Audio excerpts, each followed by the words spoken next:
Mm-hmm.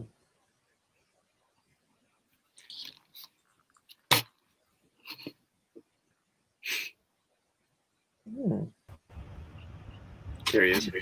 I'm here. Yay. Right, hang on 2 seconds. I'm just... because I need to share this to myself as well. Right, there we go. Right. There.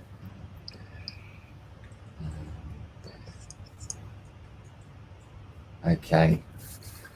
Well, good evening. We are live here. My name's Joe. I'm here with Alex and Joash, and welcome to Let's Talk About.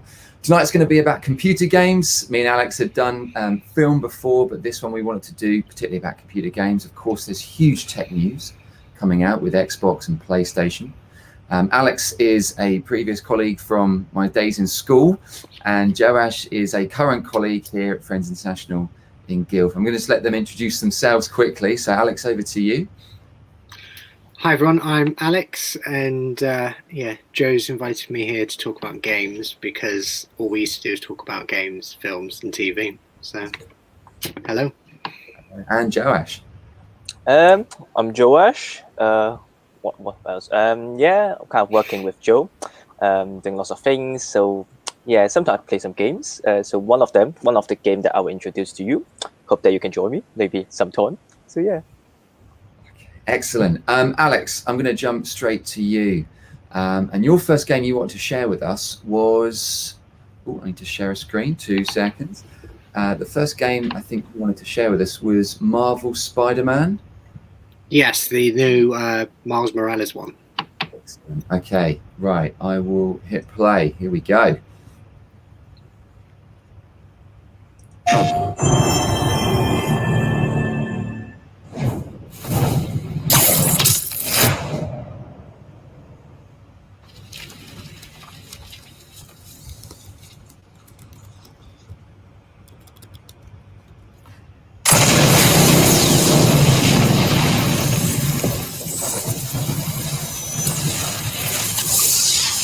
A hero's just someone who doesn't give up.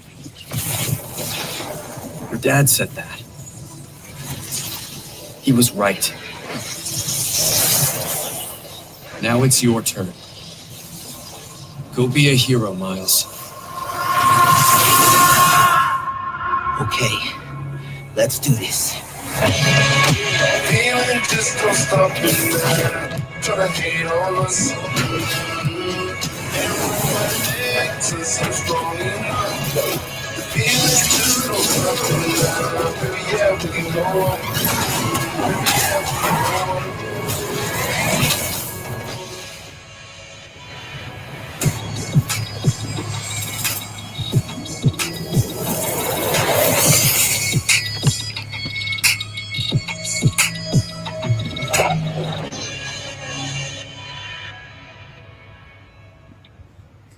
Alex, looks amazing. Why choose this? Because the first Spider-Man game on PS4 was incredible. I did put off playing it myself for quite a while, but when I did, I couldn't stop playing. It added so much more to my knowledge of the Spider-Verse, and I really like the sections with Miles Morales and getting to know him as a character. So seeing that they've done this new one focusing on Miles, it's definitely something that I'm going to be playing. Yeah, I mean, just visually, this is only PS5 or PS4 as well? PS4 as well. The visually, it looks just stunning, doesn't it? That texture detail on the face. This looks kind of like Final Fantasy-like. Very impressive. Yeah, gameplay-wise as well. The first one was so good. Sort of the web slinging and stuff like that. I was worried about sort of motion sickness or stuff like that, but it was highly addictive and really well done. And obviously very topical, but again, really important, diversity. We're using here a black protagonist. Was this envisaged? Is this part of the franchise's kind of move towards, building the franchise to think about these types of topical issues and consider the future type thinking, do you think? Well, I mean, my understanding of Miles Morales is that he is more than just there for diversity, but I think it's going to help with obviously seeing Spider-Man. You just assume Peter Parker and a white character, so I think it's definitely going to help with diversifying the role of Spider-Man. Absolutely as well. And what, he looks very young still. What age is? I think he was sort of late teens, maybe, if I remember correctly. Because in the first game, his dad, who was a police officer, dies during an incident with the villains of the game, and sort of Peter Parker takes him under his wing. Yeah. Or some spider pun equivalent, but yeah. It looks visually striking. It's incredible. This is just trailer. This isn't gameplay like engine footage, but it just looks incredibly cinematic.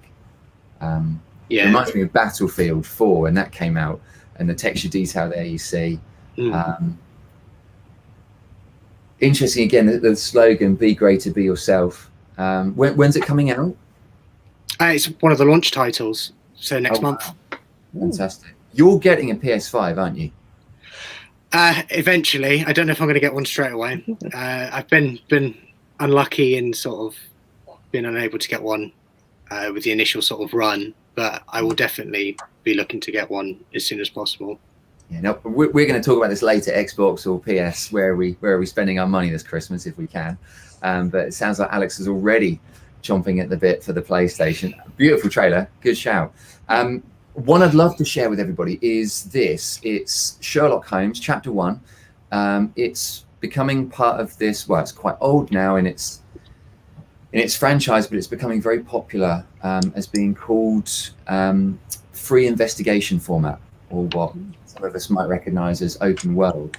But it's now being it's putting the audience into a much more involved manner. You make decisions and you can control the narrative. So this one is due for 2021. Sherlock Holmes here is 21 years old. It's kind of like a prequel, taking him back to his roots. His mother's died, but yeah, this is a trailer that definitely caught my attention.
It's going to be coming out on. Let's get rid of you.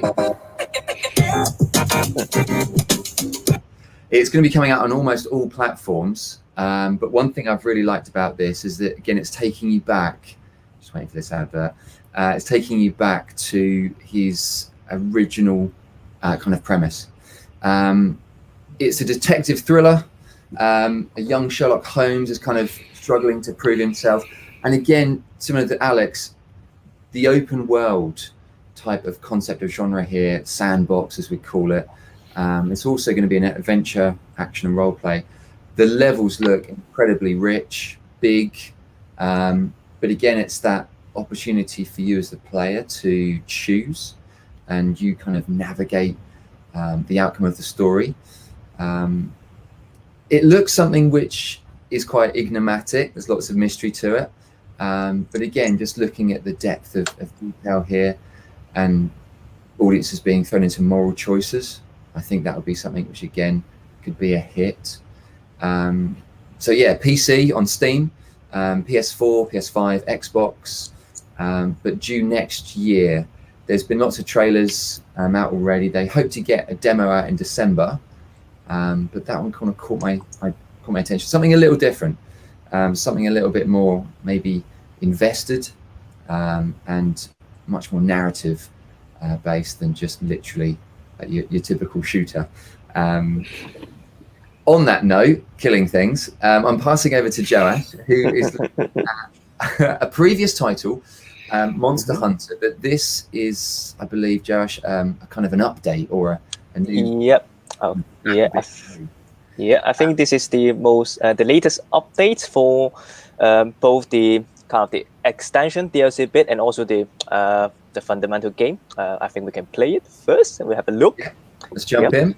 Yep.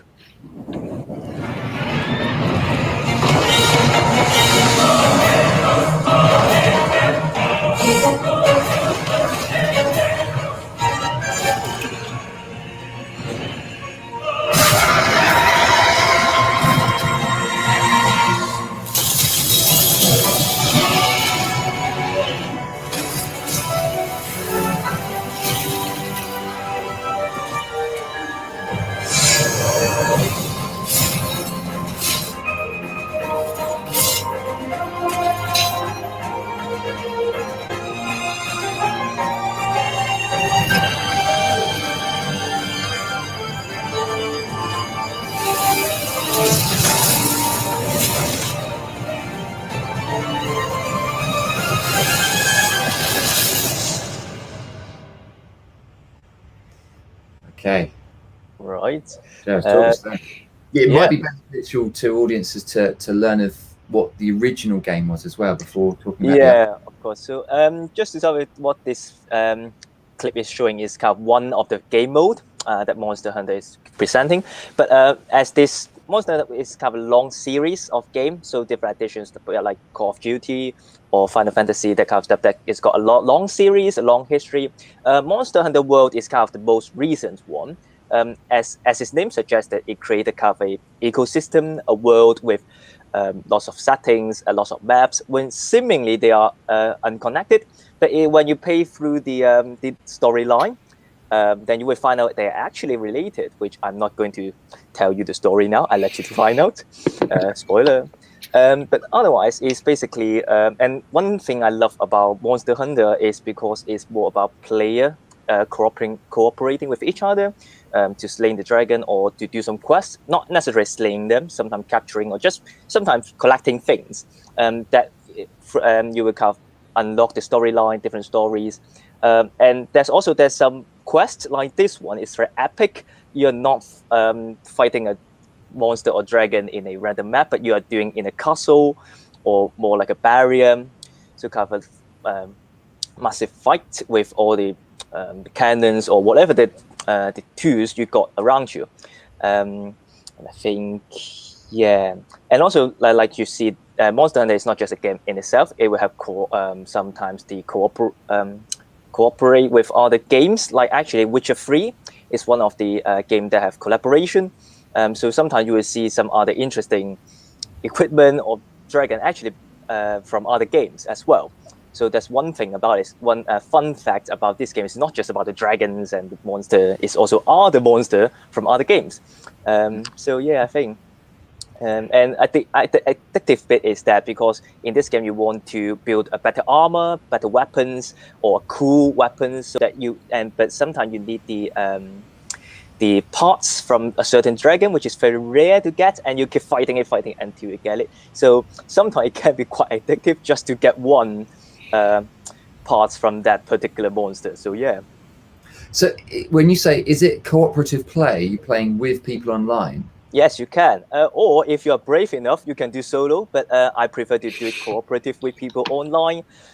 Sometimes, yeah, just fighting the same monster, or just play around, like walk into a random map. Yeah. Notice this type of imagery. Yeah. And also other images, like you say, from other games.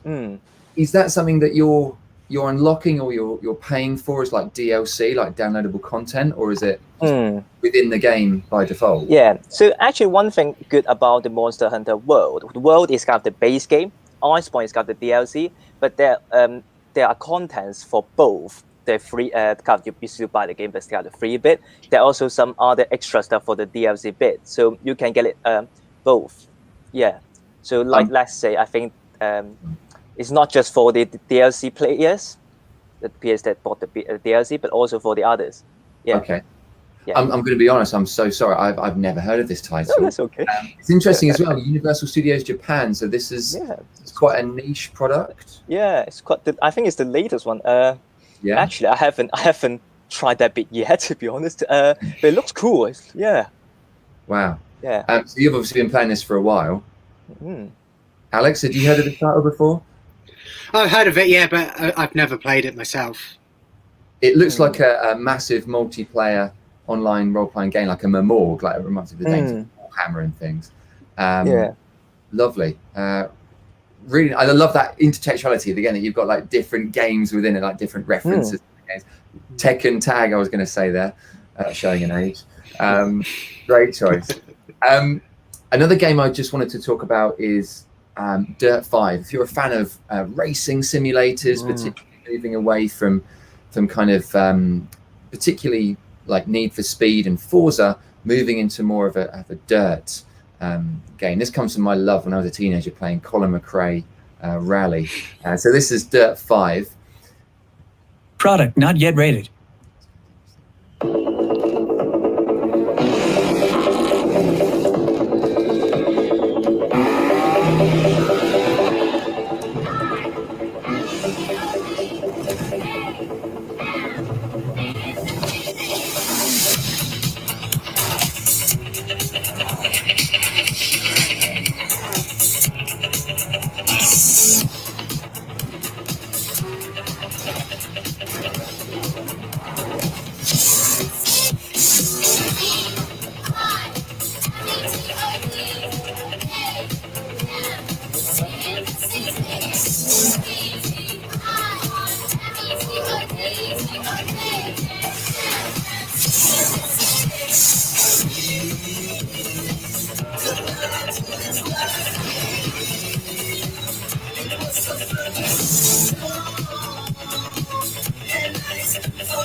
Product. Oh. So although it's stated there October, it's not really due until November. It's being released as a launch title on both the PS5 and Xbox X, the new consoles. It looks beautiful, and it reminds me of the days of Forza 4. It's kind of a blend between arcade and simulation. And again, if you played the Colin McRae's, you know it was all about detail and that realistic experience. But then if you played other games as well, like the Need for Speeds and other ones, you recognize it's all about speed. Demos and trailers show it to be quite fast, but also quite realistic. Again, it's got that, we've seen it in Forza 4, we've got this kind of like neon style colorization, but it is moving more, this game apparently, to off-road, so less of the on-track. It's based on reputation, so you race for points. There's lots online. So similar to Forza, you can skip certain maps and come back to it. But again, you unlock things based on reputation. A huge fan of the franchise, love it. And it just looks, again, really quite gritty, dirty, going to be a great one to get your teeth into. So always definitely recommend a racing simulator. Joash, passing back to you. We're looking then, I believe, at Football Manager. Yep. Okay.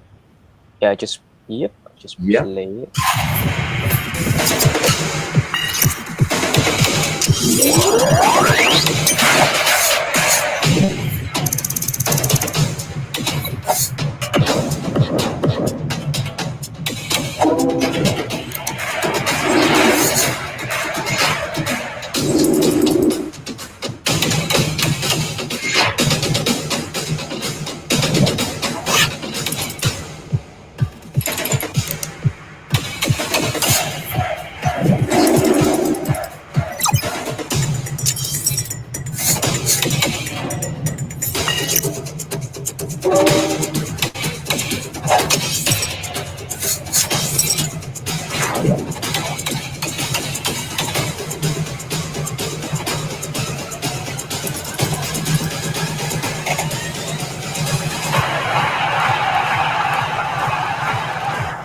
So yeah, big shout to all the football fans out there. Hey, I'm Newcastle You might be fans. on your own there, by the Joe. way. Yep. Sorry. But yeah, why Football Manager? So it's actually one of the game I'm looking forward to. Not just because it's another football game after the FIFA, but I think one very unique aspect of the Football Manager, you probably can tell from its name, is straight about the management, the tactical side, all the little details about players. Where you will play as a manager rather than in FIFA. It's most of the time you're playing as the player. So it's a very different aspect. That is probably you need to have more thoughts. You have to put more weight in it. But also it gives you a very high controllability towards the tiny little details about your formation, the role of the players, and yeah, in a sense, it's very different to just playing with all these skills and stuff. So this is the game that I'm looking forward to. Yeah. This is I just saw the end of the advert. This is a November launch. This is November launch. Yeah. So I got roughly a month and a bit, so I can prepare myself. It's been so long since Alex, are you a football fan? No. Oh, Sorry. you should try. I've tried. I've tried. I mean, yeah, it's just not for me. We've tried. That's as far as we go. I mean, what do you want to? Don't do any more than try. Yeah, well, I mean, yeah, that's also kind of one of the little bit like the pros and cons of Football Manager is actually requires you to put quite a lot of efforts into your move, your transfer, your formation. It's a kind of a game that you're playing when you are ready for it. You have to be serious. It's not a bit of chill type game. Might not be like Joe the game you just presented racing. You can just go around, but Football Manager kind of the game that you want to put some efforts, be a bit more serious and think about. So yeah, it's that kind of game. So it requires you to be a bit more patient. So in a sense, it's the different level of commitment. Yeah. Josh, I'll be honest. I know I don't like football games, but I remember playing this as a teenager, like a couple of demos. And back then, you didn't get to actually play the game or even watch the game. You just put in all the kind of the controls, and it just kind of like went through, and then it spat out the result. It looks like in this trailer, forgive me if I'm wrong, really naive, you actually now watch the games like in real time. Yeah. I think for Football Manager, that's somewhat it works, but it's kind of they're running the simulation, but they're watching, you're making your moves. I guess this is how it works. So in this, just in this pause here in the trailer, you would actually be watching the games. You'd watch it for the full 90 minutes or so, I suppose. But also, I guess you can do some controls. Be honest, I'm kind of new into this game, so maybe some friends could tell us. I think, just give you kind of different angles, looking into the game and all the stuff, I guess. Yeah. Wow, looks cool. And obviously that is, there's is it Pairs are still going, but that's one of the competitors to FIFA, isn't it? Yeah, I think they're still going, But yeah. Great. So you're clearly a football fan. And if you wanted to share, there's a little bit of pop quiz trivia. If you ever want to know anything important about Joash, Joash in real life is I'm a football referee. You are. Good man. Yeah. All the handballs and interesting challenges. Let's skip it for now. Alex, passing on to your final. You've gone for Fable. Yes, even though we were just talking about me being behind the PlayStation, I thought I'd share this short teaser. Bring a bit of balance to the conversation.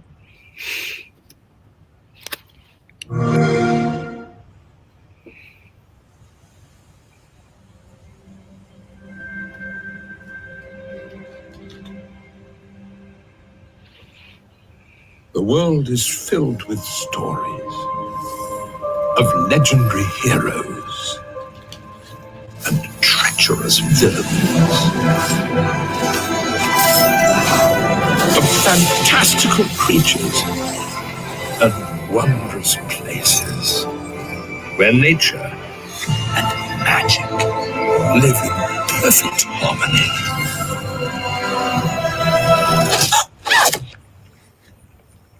Not all stories have happy endings. But yours has yet to be written.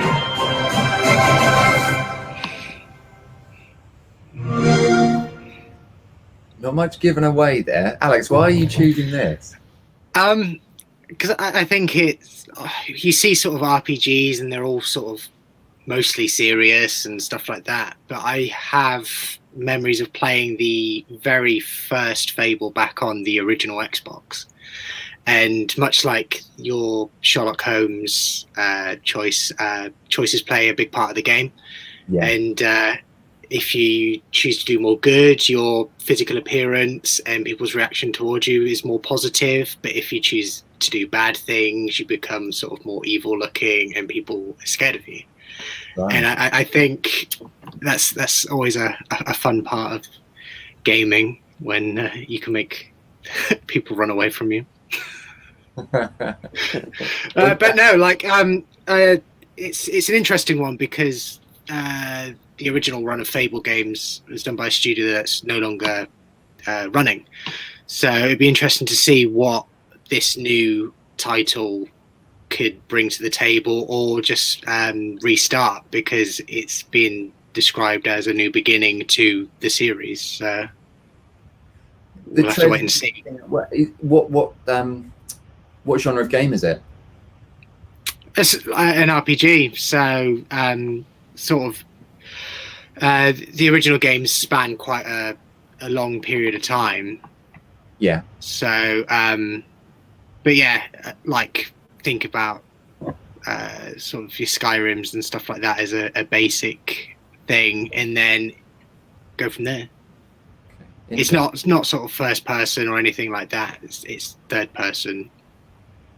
It looks very it reminded me of, I put in the chat, the gentleman who started speaking, it just reminded me of Little Big Planet. And me and Josh both laughed at the same time, but the comedy element of when she gets eaten there, beautiful comedy. I suppose that's a running theme of it. It's not too serious. It doesn't come across as a game like that. No, it's quite a fun game. So I'd be looking forward to replaying the original, because it's been a long time since I did that, and then going through the other two main games as well. I'm going to move the conversation on. We've got to talk about it. PlayStation 5, Xbox. I believe Alex is a PlayStation 5 fan. Joash, you sit on which side of the fence? I'm more inclined to the PlayStation side. Okay, I'm the only one waving the Xbox flag. I've got my PlayStation controller here with me, so sorry, Joe. That's okay. Viewers might have seen some of the specs. Obviously, there was a person today got the first use of the Xbox as a consumer, and he really liked it. We could talk all day about specs, but are there any reasons from you two waving the PlayStation flag that you'd really, warrant people to buy that over the Xbox or even the PC? Because again, what we're seeing here, looking at all the specs, not to bore anybody, but technically these things are just, light years ahead of what we'd ever expected. Some of the computing power here is what you'd build in a custom PC for a lot of money. Do we need this amount of power? Is it really useful? Fair enough. Is it what we saw in the trailers warranted? What do you guys think? Well, I mean, I think it's probably just going to come down to preference. I think at this point, people do have a personal preference. So I think it's going to come down to exclusives to each console to really sort of sway somebody or pull them over to the other side. What are the exclusives for PlayStation 5 on launch? Just trying to think now. There's that new one by Gearbox. Is it Godfall? I'm not sure if that's PlayStation exclusive. But then you've got Spider-Man and a couple of others. I haven't got them here. But looking back at the PlayStation 4's run of exclusives, I think personally that had a better run of exclusives than the Xbox. Well, I will say, for all of those watching who are Xbox fans, Halo Infinite does look incredibly nice. And I'll definitely be buying the Xbox for that. Interesting again, Xbox possibly shoots itself in the foot with only support possibly for 8K. Whereas PlayStation, I know from the get-go, although it says 8K support, has massively been behind the shift to that, if it can. I mean, to be fair, this is another conversation that we would have, as in to which would you buy? Well, we're not seeing any 8K content available. I believe, is it, Alex, you might know as well, that Sky is testing 8K content as a satellite for film, I believe. Yeah, because I've seen it like sort of Netflix film a lot of stuff in it in sort of 8K. But in terms of games, nothing's come out, and it just warrants the fact as well. Yeah. Think about it. Who owns an 8K television? To be fair, how many of us still own a HD TV, let alone a 4K, let alone an 8K? Interesting. One thing that I've been taken aback by as well is the size of these things. I don't know if you've been following on Twitter. I mean, the PlayStation just looks ugly, but the disc version just looks really fat. And the Xbox itself just looks like a massive black block. It doesn't look like, the cheese grater like we had before, but people have been mocking it up in real world scenarios, and these things look huge. Do you guys rate the design of the PlayStation? I like the fact that it's got a lot of space for exhaust, because my PlayStation 4 did get quite loud quite quickly. And then they've got the liquid, the cooling system inside it as well, which will probably help. It does look smart. I've seen smart. And obviously you've got not that I'm one to customize my consoles, but you can take the sides off the PS5 and you can customize it how you want, because I'm sure that's going to be an option. A lot of the fanboys will, absolutely. Joash, do you plan to buy either? If I would probably go with a PS5. I think the reason is for such a long time I've been kind of more inclined to PlayStation platform. Actually, I started with a PSP quite a long time ago. I still have it with me here. Wow. So for me, it feels like, because if I've been with PlayStation for quite a while, I'm going to stick to it. There's nothing kind of outstanding to me that I would switch to Xbox. And plus, PS5 can be backward compatible to most of the PS4 game. That's what I heard. So I can use my Monster Hunter disc to play on PS5. That's fine. I'll jump in on that. It's interesting. I was reading something Sunday, which actually does give PlayStation the upper hand here. It's being dubbed PlayStation Boost, and what it will do is take the graphics card, the GPU, and the processor, the CPU, and depending on temperature in the room and whatnot, it will boost itself, basically like overclocking, like we do on a computer, 33% to really push its performance, so that particularly original titles, as you mentioned, backwards compatibility, are kind of cranked to the max. And a lot of people are calling this a really nice feature, that if needs be, the console can almost, push itself further to deal with, more difficult scenes, more graphical, responsibilities that it has and stuff. So that's a bit of an edge on the Xbox. The Xbox doesn't do that kind of thing. So being able to just push itself. It reminds me of, actually, for those who are watching, if you ever owned a Nintendo 64, you had the expansion pack, which you plugged in just to get an extra bit of memory for when you played, was it Perfect Dark? Because it required more memory to load itself and whatnot. But yeah, quite a cool little idea. Question for both of you.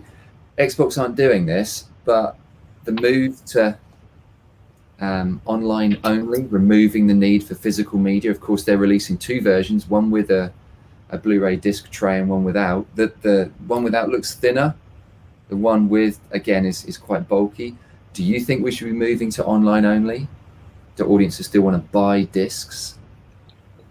I like having a physical collection. I mean, I've got films, music. I like collecting things. So I think, and I like owning physical things. So I think I probably would go for the PS5 with the disc drive. Yeah, I still remember the old days. It's not just this PS4, but the part of disc next to a PS4. So that's actually part of the experience. So I would still prefer with a disc. Yeah. You were saying, we talked the other day about this as well, Josh, that you were saying that actually some of the, is it right, you said that the PlayStation Network, the games network, like I would refer to as Xbox Live for Xbox, expensive? Actually, one example, I'm actually playing Monster Hunter on PC, on Steam platform. Because the thing is, if I play on, it can't be played cross-platform. But if I buy my game on Steam, I can play online, just play as usual. But if I'm doing it on PlayStation, I need to get the network bit, so I need to pay for subscription, which well, depends on how much you play. I don't play that much, so that would be unworth. I think that's a bit too much for me. But to some of you, that might be okay. But for me, just kind of a little bit of extra hassle. I've already bought a game with I think 30-40 quid, and I still have to pay a subscription every month to play the game. So it depends on whether you think it's worth it, but to me, not really. I still can play like single player on Monster Hunter, but they just lost the whole meaning of playing at least this game. Might work in others, but definitely not on Monster Hunter World. So yeah. So yeah. One thing I'd like to ask both of you, saw this today, Call of Duty. I don't know what your thoughts are on this, and it's interesting. Lovely segue, Josh. Not that we planned that. Cross-play, so you can play on a console against people on a PC. Now, I'm really looking forward to doing this on Halo again, remembering the days of Blood Gulch with a keyboard and mouse. This was mentioned today that Call of Duty Black Ops, a lot of console players are turning off cross-play, so they don't want to play against PC gamers because there is far too much what we refer to as modding, cheating, hacking, which just gives the PC players an advantage. It's in beta mode at the minute, and they've said as well, look, not a fan of this. Do you think this is the way forward? There's lots of developers saying, you know, the whole idea now is that we bring audiences together. Let's bring the PC gamer and the console gamer like together. We do it as well on Gears of War. But seeing this today, it's quite interesting that maybe this kind of thing will create more of a divide. What do you guys think? I think if you're playing with friends, I mean, you're less likely to mod your game and play with them. I think it'd be more for sort of matchmaking and random matchups would be the issue, because you'll get the people that do join just to mess around with other people's games and spoil the fun. Did you ever mod yourself, Alex, back in the day? Yeah, but just by in my own games. I would never want to sort of ruin somebody else's game. You're too kind. Joe, do any modding or? I think one important thing here is because Call of Duty is basically a player versus player game, where for example, Monster Hunter do have a lot of mods, but it's a player versus environment game. So in a sense, it's less competitive. So it's probably people think it's all right to use mods that affect the game balance, like you can slaying the monster in one hit. That exists, just by the way, but it kills the fun. But I think especially in player versus player game where that's very competitive, you are trying to get to upper rank or get the medals or something, that they become a problem. So depends. I would say for player versus player games, people might not want it because they don't want someone on the console cheating with all the mods and they're just sitting there. But for other, like Monster Hunter, for example, like it's a player versus environment, we want to get other people from other platform, that might be okay. So really depends on, and also depends what the game is about. So maybe this one, yes, crossplay might not be a very good idea. Personally, I just switched that. Personally, I think it's a shame. I can see where people are coming from, where they don't want to obviously be outdone, but it was a real shame to know that if this does go down this route, that PC gamers and console wouldn't have more of a connection. I think that's been a huge divide in the last 10 years, that, you know, do I buy a console? Or I know there are so many people watching and good friends as well who will say, actually, I'm just going to stick with a PC because I can update it, I can put new hardware in it, it's cheaper, I have more control over it. But at the same time, you know, as Alex was saying as well, you're not going to get access to exclusives, which could be a bit of a problem. I was really surprised by that. That again, cross-play would be turned off. I thought that would be a fantastic opportunity. To Alex and Josh, both of you, thank you ever so much for joining us today. Are there any final thoughts before we come to an end? We've looked at an awful good range of genre today. No final thoughts? No, that's Well, okay. I would say just find the game that you enjoy and keep calm and keep enjoying it with your friends. Absolutely. Yeah. So, Alex, you're buying the PlayStation this Christmas. Joash, you're buying the PlayStation this Christmas. I'll try. You try. And I will definitely be buying the Xbox. Okay, fantastic. To everyone watching, it was great to have you. I hope you enjoyed this, and we'll hopefully see you for another one soon. Take care. Bye.